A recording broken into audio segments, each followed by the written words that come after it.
Welcome, everybody. So, what are we going to do when we get out? So, this is a set of ideas that is generated by the Jewish holiday of Passover, the end of Passover, the last day of it, which is called Shvi Shel Pesach. And it's also, this week is, we start what they call counting the Omer, which is a 49-day process of sort of leveling up and purification. And this year it's a little bit more, you might say, universally relevant. Coming out of a place where there were plagues and where we were literally locked inside our houses and terrified, and all at once getting out, heading out into the desert to serve our God is the original intention of the Exodus story. And then we head into the Promised Land to live our own lives.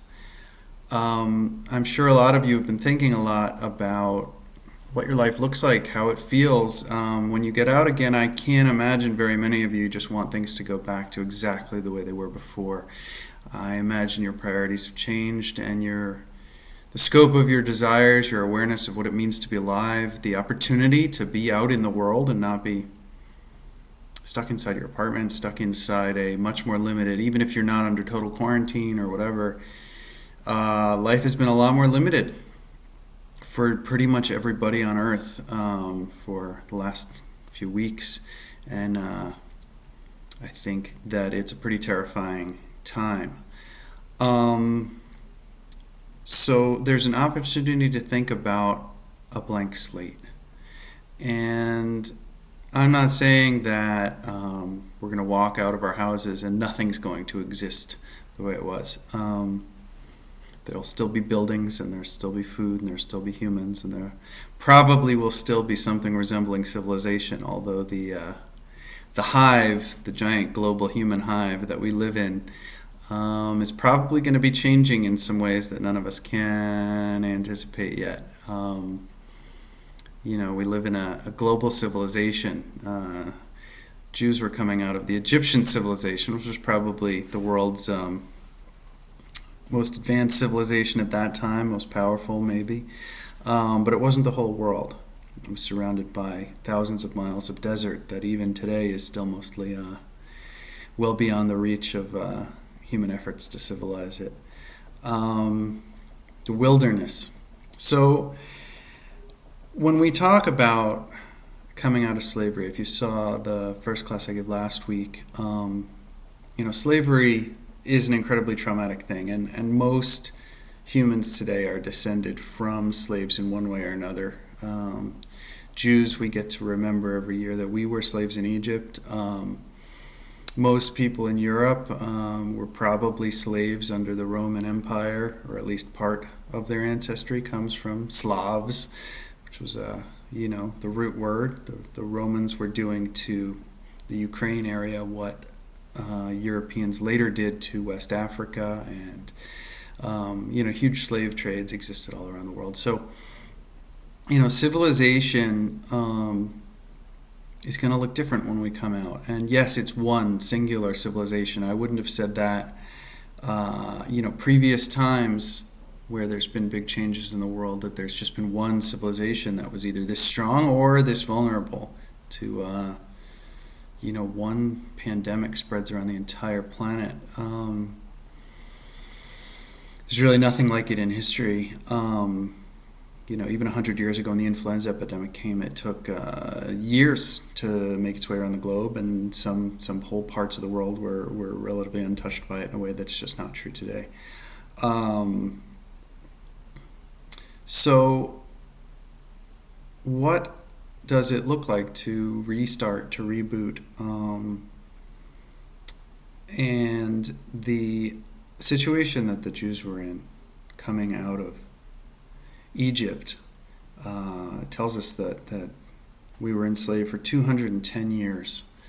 That's a long time. That's long enough for many generations to pass and nobody to remember what it was like to be free, to be not slaves. And the initial attempt of Moses to bring us to God and to enlighten us, we weren't ready. We were not at a level that we could hear it, that we could take it in, that we could just go right to living in an enlightened and truly engaged with the universe way. And there's a few reasons for that. One is that many generations of slavery, all of your models of what's right in the world have been brutalized and perverted, and right is wrong, wrong is right. Treating people with compassion is wrong. Being beaten and whipped and chains, these are considered morally right in the universe of a slave and a master. And even though you might sort of know in your heart that it's wrong when you're going through it, when you're suffering from it, it doesn't mean you have any model in sort of all of your trained emotional instincts of what to do right. It takes a tremendous amount of distillation and separation and healing from that trauma. There's a reason why Jews consider ourselves to still not be healed, that every year, every day in our prayers we remember that we were slaves in Egypt and that we have to continue to do the work. So what is that work? So this is the 49 days of the Omer. And the idea of that, there's a specific set of rituals that was done in the temple about giving a barley offering. But the deeper significance of it is tied to, this is the most mainstream version of Kabbalah in Judaism, is there are sort of 7 principles, or they're called sfirot.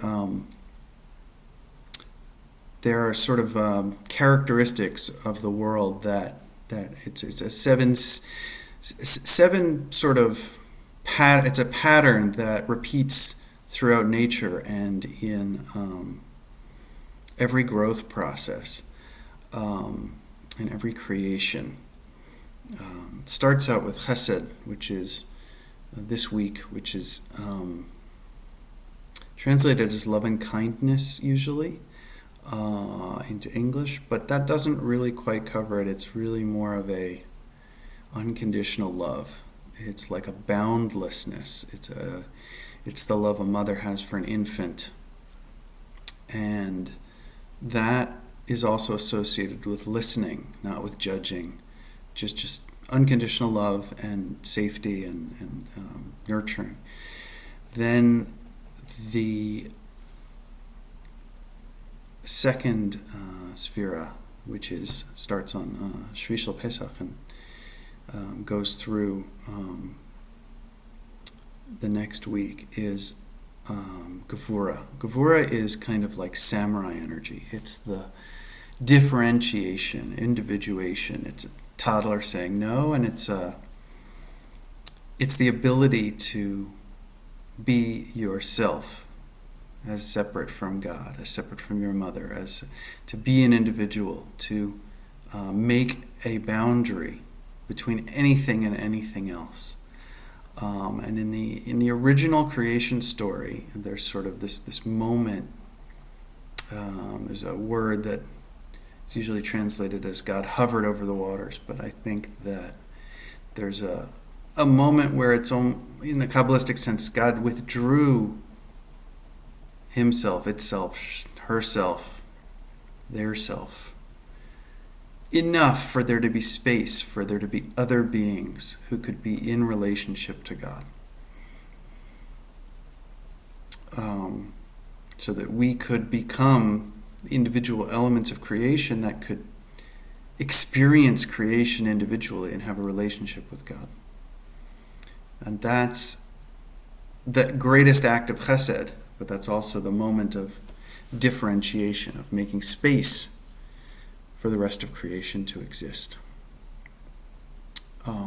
So if you're continuing on the train of thought that I've been building over the last few weeks and really many years of scholarship, you know that I come from a place where everything's measured against a sort of Edenic template, that there is a ideal way that humans can live and maybe should live and have lived for most of the existence of ourselves on earth. And this is there in the idea of what are we doing in the world? What are Jews doing? Why were we chosen to go through slavery? It's to come out and fix something deeper than just slavery and even bigger than just civilization. We are here to remember that our history starts not with our birth as a nation when we were slaves in Egypt, but all the way back when Adam was in the Garden of Eden and got kicked out. So what does that mean? What does that look like? It's still happening in some far corners of New Guinea and the Amazon. There's still a few of the last peoples living in something resembling the Garden of Eden. And the rest of us seem to be condemned to work by the sweat of our brow. Everybody since that sort of transition. And we have the opportunity, when we come out of this period of confinement, to say, what do we actually want to live like? Jews have maintained our separate existence kind of not in opposition to, but in awareness of separateness from almost every great civilization for 5,000 years. We know that we're holding on to a set of ideas that maintains a critical distance from every civilization. Because most civilizations believe that they are the be-all, end-all, that they extend to the ends of the earth, and everything within their realm is controlled and defined by them. And we've always said, you know what, maybe not. Maybe the way you think about things isn't the entire way to think about things. So we were there questioning when the Romans were conquering what seemed like the entire world, and they considered, terrible things, rape and domination, to be virtues. And we were like, no, not sure about that.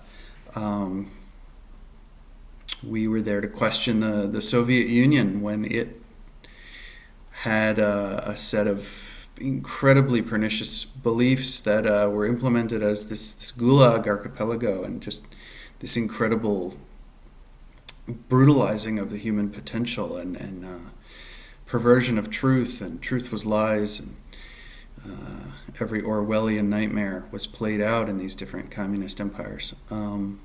We were there to question that too. It didn't mean that we were always in opposition to. There's some great empires like the Greek Empire and the Renaissance and the Middle Ages, and the scientific revolutions in Germany and Britain. Jews were prominently engaged in the intellectual life of the time, pushing the boundaries, looking for the revolution, always looking for the better way and the way out. So the moment that we come out of slavery, in a way, it's the moment when we're least capable. We haven't even stepped outside of that scope of control for 210 years. And however long it's been that you've been locked up, when you come out, it's going to feel like a long time. I don't know how long it's even going to be for everyone listening to this, but it's going to be a while. It's going to be longer than you probably have been confined, I hope. And it doesn't mean these are equal confinements, but the opportunity for seeing things in a new light, to step out. Okay, so what do you want the world to be like? Well, part of it is to be a fully alive human. And there's a kind of limit to what we as domesticated humans, and inside civilization, we've domesticated animals, we've domesticated plants. Well, we've domesticated humans. We've limited and restricted humans to a far less alive existence for the most part. Even those of us who are masters, who are winners of various civilizational games, we don't experience the same kind of deep engagement and freedom that a hunter-gatherer in the Amazon does, who truly lives in a world where humans are not the only thing that matters. The true experience of all of God's other creations, really letting them have, not necessarily equal, but let's say humans don't have to control nature outside of the civilizational sin of Adam. It's a totally different way of experiencing reality. And a hunter-gatherer typically grows up learning 10,000 plants and animals by the time they're 10 years old. That's just what you learn, and that sounds like a lot, right? Like I don't know if most of you, I don't know if I could go out into a forest and recognize more than 5 or 10 specific plants, let alone whether they're edible or in season or all these other things. But most of us in today's civilization, by the time we're 10 years old, we can recognize 10,000 brand names and logos. You can go into a supermarket or a superstore and you know the product categories and the brand names and the advertisements for, sports leagues and perfumes and fast food by the time we're 10. So we're just using that same storage for a different data set. So it's certainly possible, but it's the thing that's useful to live inside the human hive, where everything really has been sort of constructed by humans using this set of categories. But it's impoverishing. We're a lonely species, We have, pets? We have a few parks left. You can still go out in a boat and maybe catch some fish, and in a few places see some whales, but even a couple hundred years ago, if you went out on the ocean, there were probably order of magnitude more fish and whales and everything still jumping out of the ocean when you'd go anywhere. We're in a very lonely hive as far as a species. So what would it look like to go out when we step out of our houses, when we leave this period of confinement?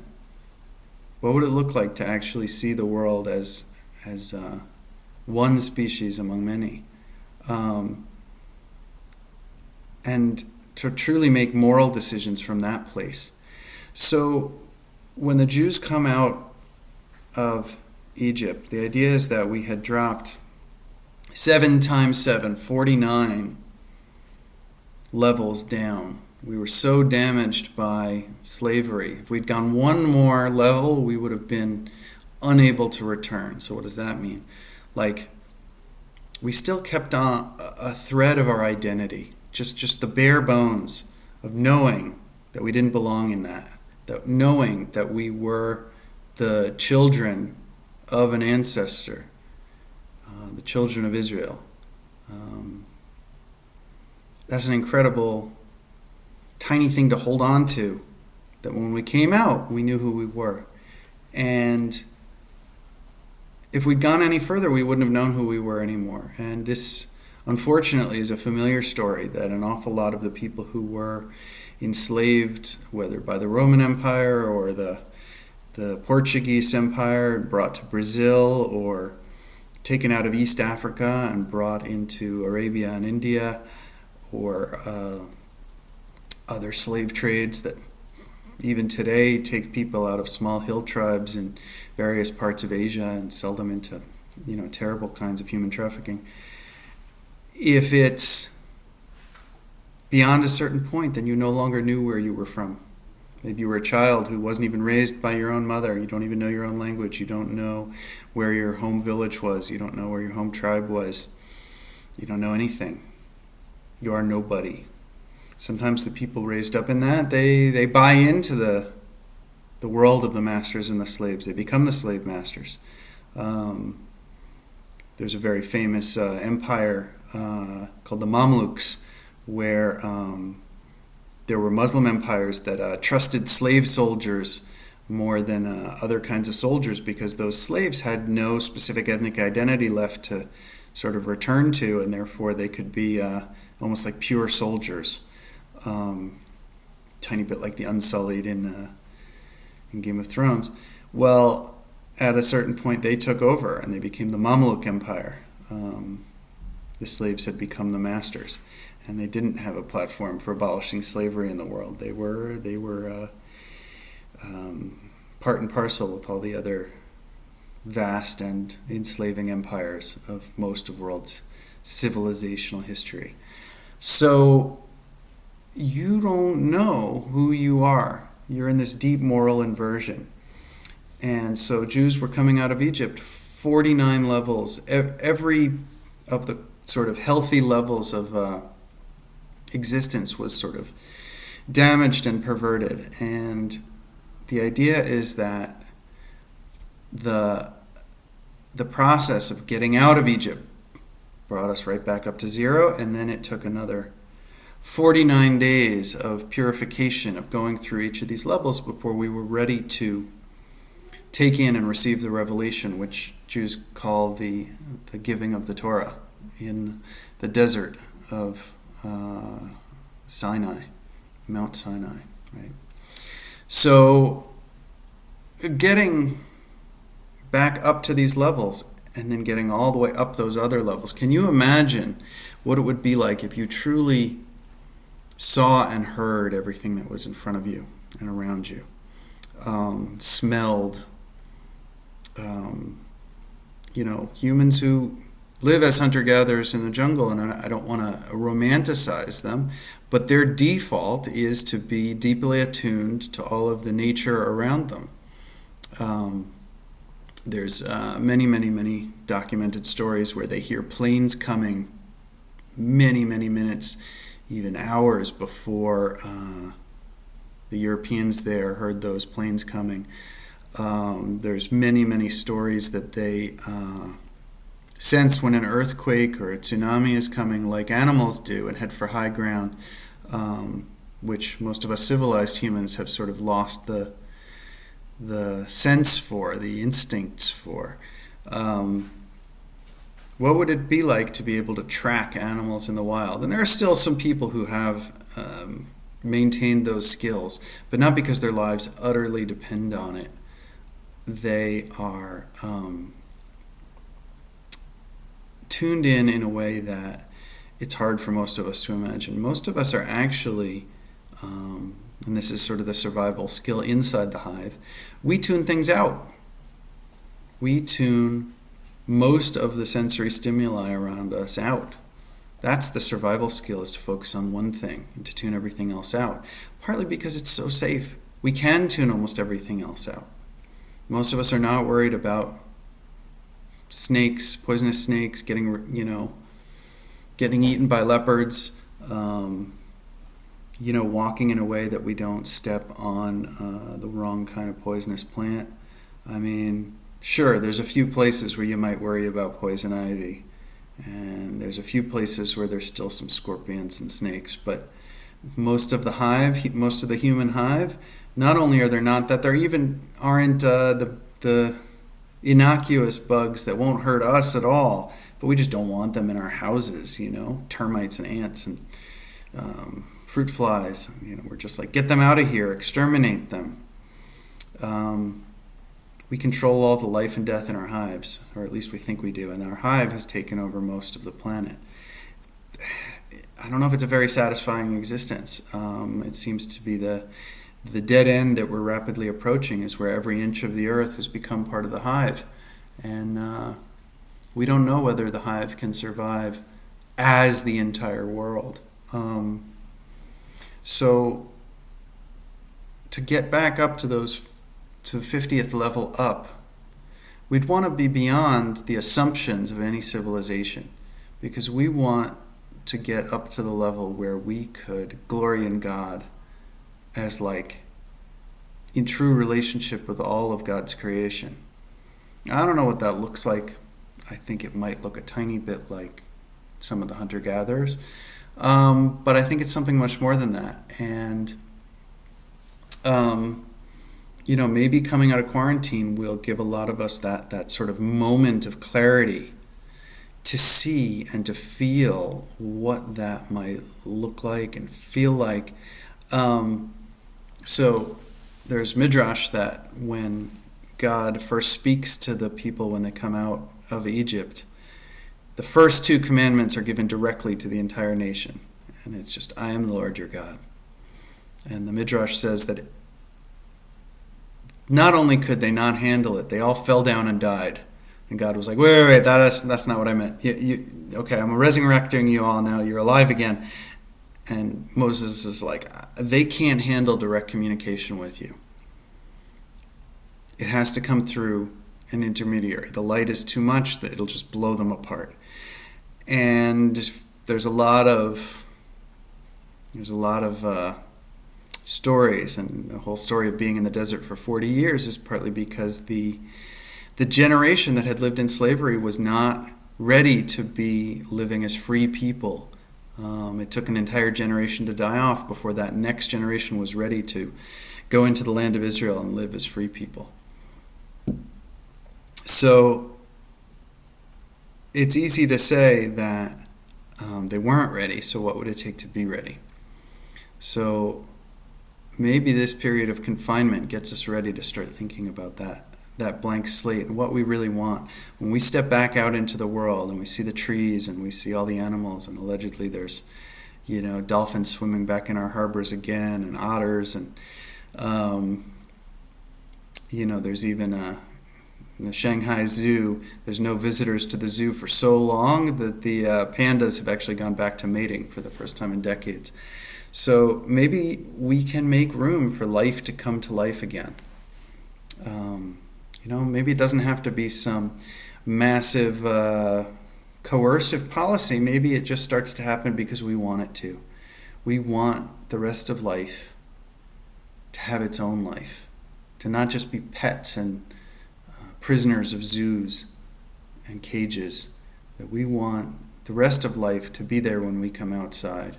And the life that we have built, what does it take for our life to be truly healthy? And the theme of my first class on Passover last week was that, humans living in unnatural, violent, domesticated relationships with the rest of the animals in our world is part of what brought about the situation where infectious diseases come to us.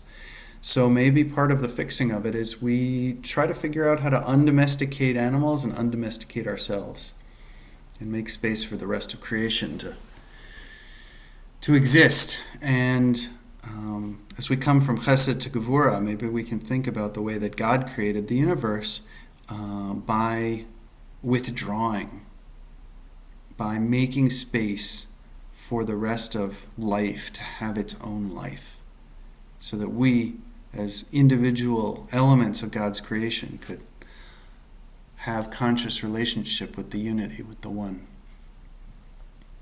So on that note, I hope there's a meditative opening as we come out of slavery in Egypt and as we come up the levels of the Omer, to rebuild in ourselves the purity to be fully alive again as humans, and to withdraw ourselves enough when we go back outside to be confident enough in ourselves and our ability to survive and thrive and glory in God's creation that we can make enough space for the rest of God's creation to have its own life as well.